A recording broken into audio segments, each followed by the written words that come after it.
अगर इस स्टेट के अलावा कोई दूसरा स्टेट होता तो क्या ये चीज़ें हो पाती? नहीं, शायद मैं भी मर जाता।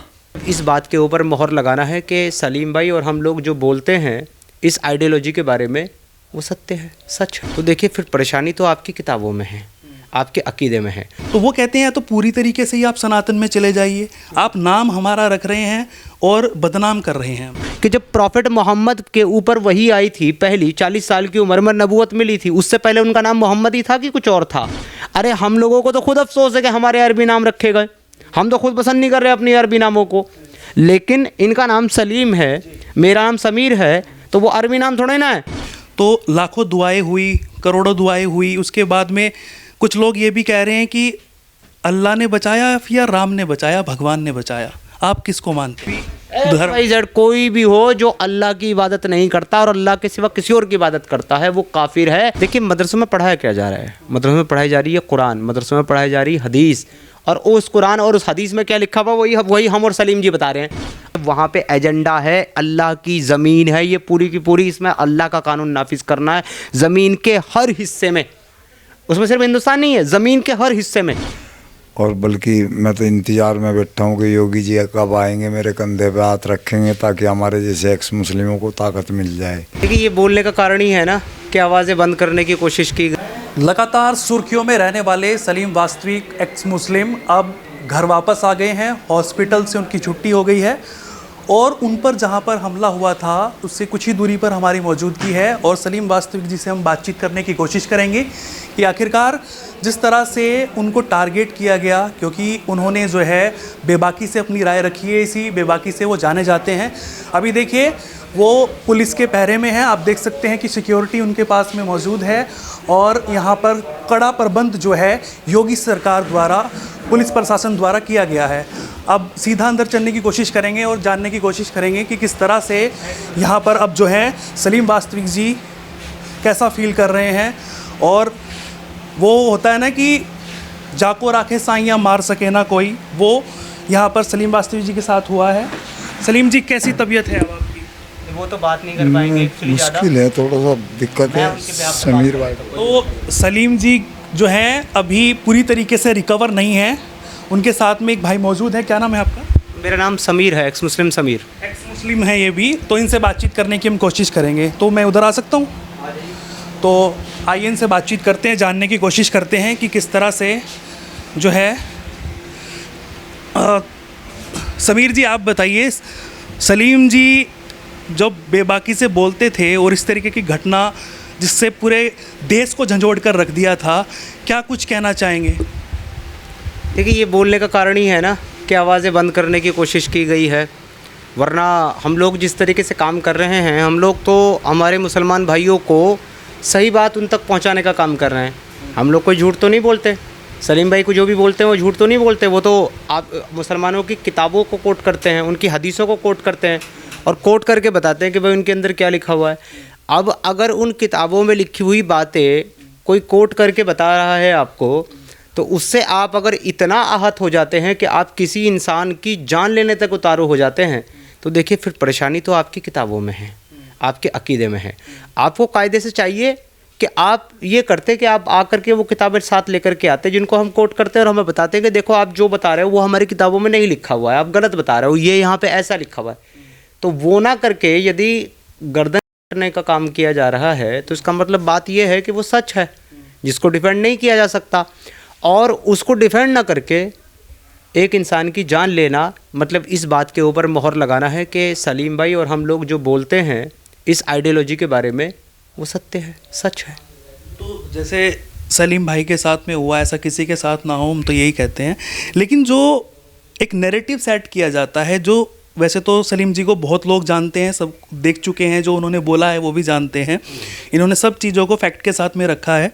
तो आप एक्स मुस्लिम आप भी हैं, तो ये जिस तरह से बातचीत चलती है कि एक्स मुस्लिम हो जाना, अब आपने अपना नाम चेंज नहीं किया, आपका समीर ही नाम है, सर का सलीम ही नाम है, तो एक्स मुस्लिम फिर वो कहते हैं कि यह तो पूरा ही आप चेंज कर लीजिए। जो उनके सवाल होते हैं जब हम उनसे पूछते हैं तो वो कहते हैं तो पूरी तरीके से ही आप सनातन में चले जाइए, आप नाम हमारा रख रहे हैं और बदनाम कर रहे हैं। देखिए, सबसे पहली बात, जहाँ तक नाम की बात है, तो आप किसी को ये क्यों बोल रहे हैं कि अगर आप हमारे बिलीफ से निकल गए हैं तो आप दूसरे बिलीफ में चले जाइए। इस दुनिया में एथिज़म भी तो कोई होता है ना, कोई चीज़ होती है, कोई स्टैंड होता है, कोई पोस्ट होती है। हालांकि मैं एथिस्ट नहीं हूँ। एथिस्ट उसको बोलते हैं जो किसी भी ईश्वर के अस्तित्व को नकार देता। हम इस ईश्वर के अस्तित्व को नहीं नकारते। हम लोग सिर्फ उस कॉन्सेप्ट को नकारते हैं जो कॉन्सेप्ट ईश्वर के नाम पर दिया गया है, लेकिन वो मानवता के विरुद्ध में है। आप खुद सोचिए कि अगर कोई एक ईश्वर भगवान है जिसने सारी दुनिया को बनाया, सारे इंसानों को बनाया, तो क्या वो अपनी बनाई हुई इंसानियत में, अपने बनाए हुए लोगों में भेदभाव करेगा? मैं तो नहीं मान सकता वो भेदभाव करेगा। तो फिर अगर एक किताब में उसके नाम से लिखा हुआ है कि जो मुसलमान है वो उसको प्यारे हैं और जो काफिर है वो उसके दुश्मन है, उनको पकड़ो, उनको करो, तो इसका मतलब फिर ये ईश्वर की किताब तो नहीं हो सकती। तो हम लोगों की जो लड़ाई है ना, वो उस आइडियोलॉजी से है, वो उस विचारधारा से जो ये किताब के माध्यम से स्प्रेड की जा रही है। हमारी लड़ाई मुसलमानों से नहीं है, और ना हम ये कह रहे हैं कि हम इस बिलीफ को छोड़ करके आए हैं तो ये बिलीफ में हम चले गए, ये अच्छा है, ये बुरा है। हमारा ये काम नहीं है। हमारा काम मुसलमानों को इस्लाम की सच्चाई बताना है। अब वो नाम की बात करते हैं कि जी नाम क्यों नहीं बदल दिया। मैं पूछना चाहता हूँ कि जब प्रॉफिट मोहम्मद के ऊपर वही आई थी, पहली 40 साल की उम्र में नबूवत मिली थी, उससे पहले उनका नाम मोहम्मद ही था कि कुछ और था? तो जवाब है मोहम्मद ही था, नाम चेंज नहीं हुआ। उसके बाद अबू बकर ने इस्लाम कबूल किया, मोहम्मद सल्लल्लाहु अलैहि वसल्लम के हाथ पर बैत की, उनके दोस्त भी थे और पहले मुसलमान हैं, पहले इस्लाम लाने वाले हैं। अबू बकर का नाम इस्लाम लाने से पहले अबू बकर ही था, इस्लाम लाने के बाद चेंज नहीं किया।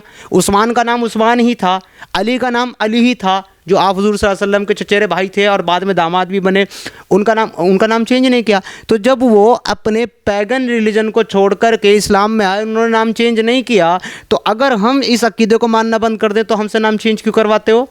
देखिए, सबसे बड़ी गलतफहमी और मूर्खता ये है कि इंसान नाम को जो है मज़हब के साथ जोड़ करके देखता है। किसी भी मज़हब से, किसी भी धर्म से नाम का कोई संबंध नहीं होता। नाम का संबंध होता है लैंग्वेज के साथ। अगर आप अरबी ज़बान बोल रहे हैं तो आपके नाम अरबी वाले होंगे। अगर आप हिंदी लैंग्वेज बोल रहे हैं, आपके नाम हिंदी लैंग्वेज वाले होंगे। अगर आप चले जाओगे पर्सिया में, ईरान में चले जाओगे, इराक में चले जाओगे, वहाँ के लोगों के नाम जो है वो पर्सियन में आपको मिलेंगे। आप जो है फ्रांस में चले जाओ, वहाँ पे आपके लोग जो लोगों के नाम मिलेंगे वो फ्रेंच में मिलेंगे। आप जर्मनी चले जाओ, जर्मन लैंग्वेज के नाम आपको मिलेंगे। इससे पता ही चलता है कि नाम का मज़हब से कोई लेना देना नहीं होता, नाम का संस्कृति और लैंग्वेज से लेना देना होता है। तो ये सब ड्रामेबाजी है साहब, कि नाम चेंज क्यों नहीं किया। अरे हम लोगों को तो खुद अफसोस है कि हमारे अरबी नाम रखे गए, हम तो खुद पसंद नहीं कर रहे अपने अरबी नामों को। लेकिन इनका नाम सलीम है, मेरा नाम समीर है, तो वो अरबी नाम थोड़े ना है। तो जब हमने आपका अरबी मज़हब छोड़ा, उसके लिए हमें अपने नाम बदलने की ज़रूरत क्यों है? क्योंकि हमारे नाम समीर तो भारतीय संस्कृति के नाम है, हम क्यों बदलें फिर? सवाल ये भी उठते हैं, आरोप ये भी लगते हैं आप एक्स मुस्लिम्स के ऊपर, सलीम जी के ऊपर, आपके ऊपर, कि आप जो है बदनाम करते हैं। यानी कि आप अगर चीज़ें बता रहे हैं, समझा रहे हैं, वो अच्छी बात है, लेकिन बदनाम करना किसी मज़हब को और उसको गालियाँ देना, उसको गंदा कहना, ये शोभनीय नहीं है। देखिए, जहाँ तक गाली देने की बात है तो गाली देने के विरोध में तो हम भी हैं। हम भी कहते हैं कि किसी अकीदे को, किसी कम्युनिटी को गाली गलौच नहीं की जानी चाहिए। छोटा सा सवाल है मेरा, एक मिनट सर, एक छोटा सा सवाल है मेरा, मैं उसको कर लेता हूँ पहले, क्योंकि लगातार बातचीत चल रही थी कि अभी जिस तरह से सलीम जी इतनी क्रिटिकल कंडीशन में रहे, रिकवर होने लग रहे हैं, पूरी तरह रिकवर भी नहीं है, तो लाखों दुआएं हुई, करोड़ों दुआएं हुई, उसके बाद में कुछ लोग ये भी कह रहे हैं कि अल्लाह ने बचाया या राम ने बचाया, भगवान ने बचाया, आप किसको मानते हैं? मैं तो कहता हूँ डॉक्टर्स ने बचाया। अच्छा। देखिए, लोगों की प्रार्थनाएं होती हैं, लोगों के विश्वास होते हैं, लोगों की श्रद्धा होती है, और लोग जिस हिसाब से अपनी श्रद्धा रखते हैं उस हिसाब से प्रार्थना करते हैं। लेकिन मैं इतनी गारंटी तो दे सकता हूँ कि सलीम भाई को वाले जो थे वो अल्लाह वाले थे, और सलीम भाई के बचने की जो प्रार्थना करने वाले थे ना, वो जय श्री राम और वो महादेव और शिव और हनुमान जी वाले थे। ये तो सब लोगों ने देखा है। तो आप ये चाहते हैं कि आप गले तो और फिर आपको क्रेडिट भी दिया जाए। अब ये आपने थोड़ी देर पहले कहा था कि जी आप बदनाम करते हो। मैं ये कह रहा हूँ कि अगर कोई बदनाम कर रहा है तो उसका तरीका क्या होता है कि आप अपना टैक्स खोल करके दिखा दो ना कि आप बदनाम कर रहे हो, हमारे टैक्स में ये नहीं लिखा हुआ है। लेकिन इनको इस बात से तकलीफ है कि हम सच्चाई बता रहे हैं, बदनाम कर रहे हैं, लेकिन इस चीज़ को क्रिटिसाइज नहीं करेंगे कि एक आदमी का तुमने गला काट दिया। भारत का संविधान तुमको इजाज़त देता है? अगर जी जो 2 जिहादी मारे गए हैं उनका बाप बैठ करके टीवी के सामने बोलता है कि जी इस तरीके से एनकाउंटर नहीं होना चाहिए था, उनको पकड़ करके उनके खिलाफ कानूनी जो है धाराओं में मुकदमा दर्ज करके कानूनी कार्रवाई होनी चाहिए थी। तो अगर तुमको लग रहा था कि सलीम जो है इस्लाम को बदनाम कर रहे हैं और सलीम जो है वो तुम्हारी कम्युनिटी को बदनाम कर रहे हैं, तो क्या सलीम के ऊपर मुकदमा दर्ज नहीं होना चाहिए था? इनकी गर्दन काटते वक्त सोचा था किसी ने कि कानून भी कोई चीज़ है, उसका सहारा लिया जा सकता है? आप ये कहना चाह रहे हैं कि संविधान की जो बात करते हैं वो संविधान के हिसाब से नहीं चलते हैं, वो लोग नहीं चल सकते। मैं आपको आज एक बात कह रहा हूँ, ये बात 10 बार सलीम भाई ने कही है टीवी चैनल्स के ऊपर, मैं आज फिर कह रहा हूँ, उसी बात को मैं दोहरा रहा हूँ कि हम चाहते हैं कि आप जाओ और आप जा करके हमारे खिलाफ मुकदमा दर्ज करो, आप हमें कोर्ट में घसीटो, हम चाहते हैं। लेकिन आपको रियलिटी बता दूं कि ये कभी हमारे पर मुकदमा दर्ज नहीं करेंगे। आपको पता है क्यों नहीं करेंगे?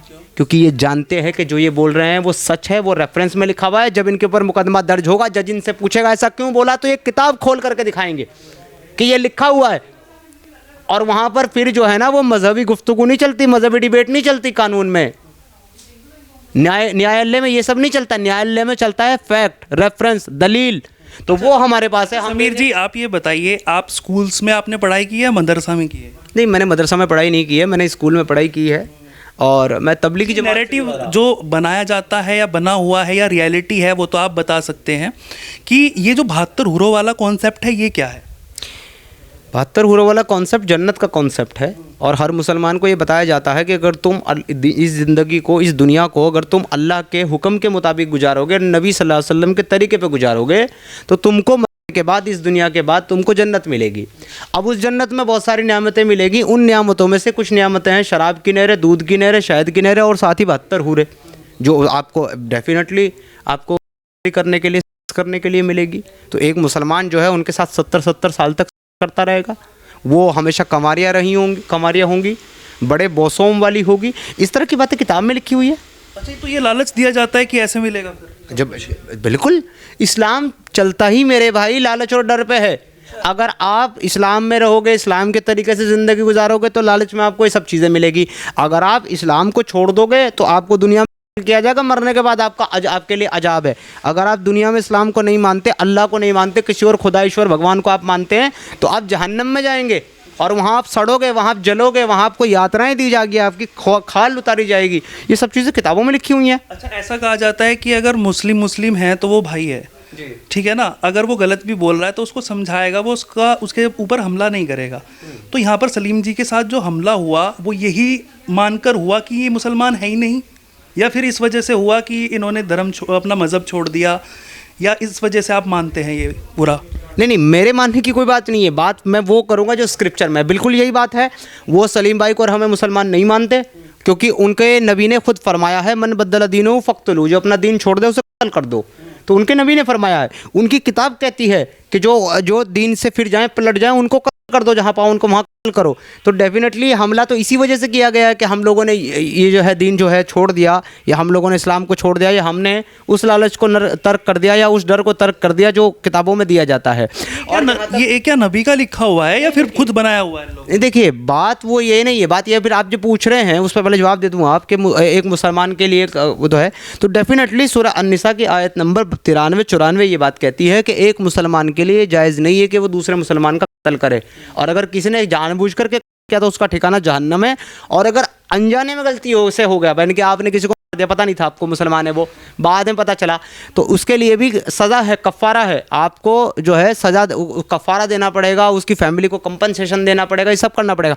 लेकिन अगर आप एक ऐसे आदमी की गर्दन काटते हो जिसने इस्लाम छोड़ दिया, दीन छोड़ दिया, तो ये बिल्कुल जायज़ है, अलाउ है इस्लाम में। इसके लिए नबी का फरमान है, कुरान का फरमान है। अच्छा, तो ये इसी वजह से उन्होंने कदम उठाया कि ऐसे करके जो है सलीम जी की जो है इस तरीके की निर्मम करने की कोशिश की? जी, बिल्कुल इसीलिए उठाया, अपने नबी का फरमान समझकर, कुरान का फरमान समझकर के कदम उठाया। और मैं आपको रेफरेंस दे रहा हूँ ना, सही बुखारी में लिखा हुआ, मन बदल दीनो फ़क्तुलू, सही मुस्लिम में लिखा हुआ है, सुनन नसाई में लिखा है, जामे तिरमिज़ी में लिखा हुआ है।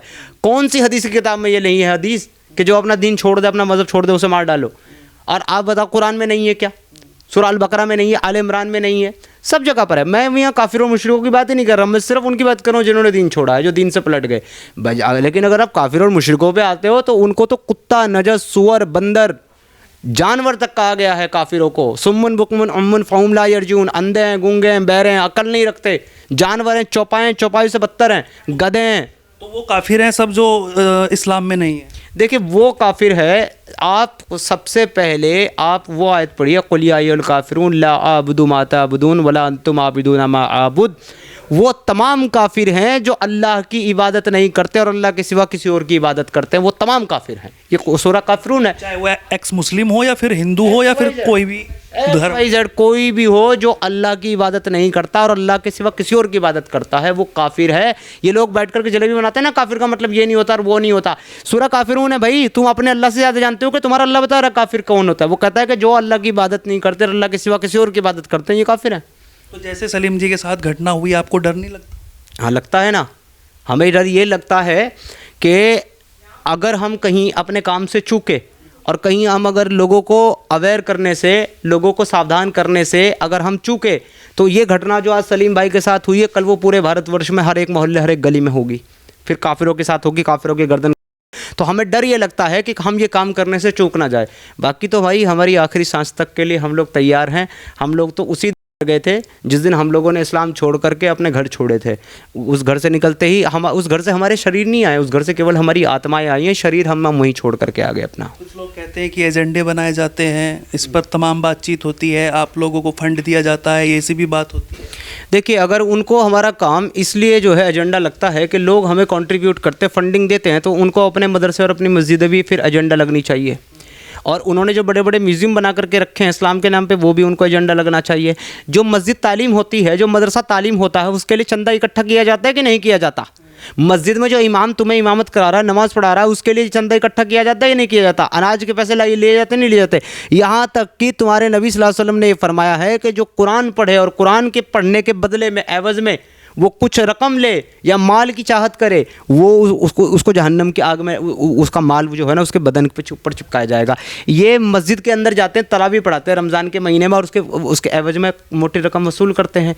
तो ये होगा ही नहीं है, ये चंदा नहीं है। अच्छा ये चलो ये ठीक है। जब ये पूरे जो मदरसे चल रहे हैं, फिर तो इनमें सभी में एक ही शिक्षा दी जाती होगी कि भाई जिस तरह से सलीम जी के ऊपर उन्होंने हमला किया, वो तो सबको तालीम यही दी जा रही होगी या कि अपने नबी के लिए कुछ भी कर दो। देखिए मदरसों में पढ़ाया क्या जा रहा है? मदरसों में पढ़ाई जा रही है कुरान, मदरसों में पढ़ाई जा रही है हदीस, और उस कुरान और उस हदीस में क्या लिखा हुआ वही हम और सलीम जी बता रहे हैं।